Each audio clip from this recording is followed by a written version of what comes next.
جب جہاز پر اطالیہ کو ہمارا جانا ٹھہر گیا تو انہوں نے پولوس اور بعض اور قیدیوں کو شہنشاہی پلٹن کے ایک صوبیدار یولیوس نام کے حوالے کیا،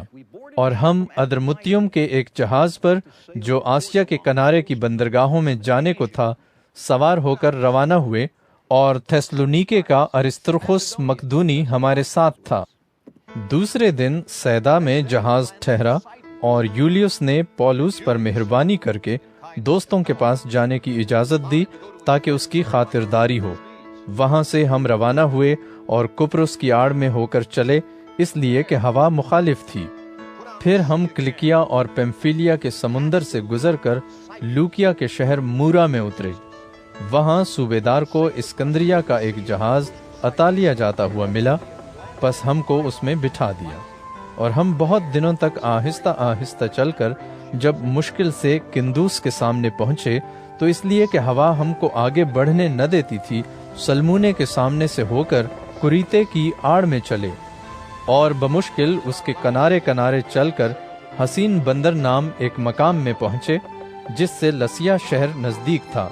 جب بہت عرصہ گزر گیا اور جہاز کا سفر اس لیے خطرناک ہو گیا کہ روزے کا دن گزر چکا تھا، تو پولوس نے انہیں یہ کہہ کر نصیحت کی کہ اے صاحبو، مجھے معلوم ہوتا ہے کہ اس سفر میں تکلیف اور بہت نقصان ہوگا،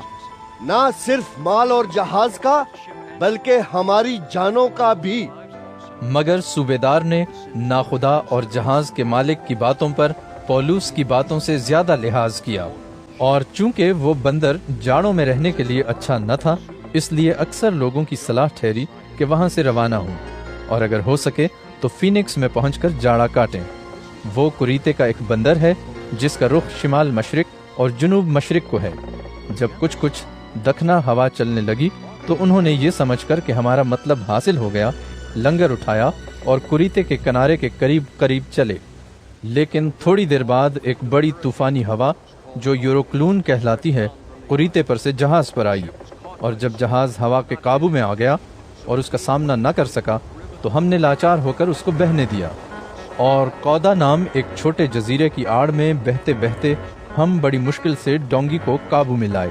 اور جب ملاح اس کو اوپر چڑھا چکے تو جہاز کی مضبوطی کی تدبیریں کر کے اس کو نیچے سے باندھا، اور سورتس کے چور بالو میں دھنس جانے کے ڈر سے جہاز کا ساز و سامان اتار لیا اور اسی طرح بہتے چلے گئے۔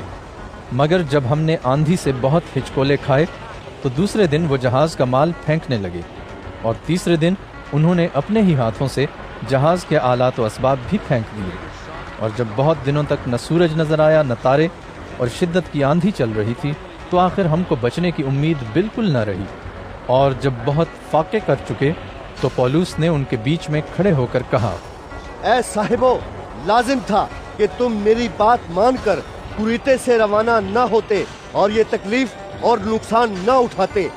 مگر اب میں تم کو نصیحت کرتا ہوں کہ خاطر جمع رکھو، کیونکہ تم میں سے کسی کی جان کا نقصان نہ ہوگا مگر جہاز کا، کیونکہ خدا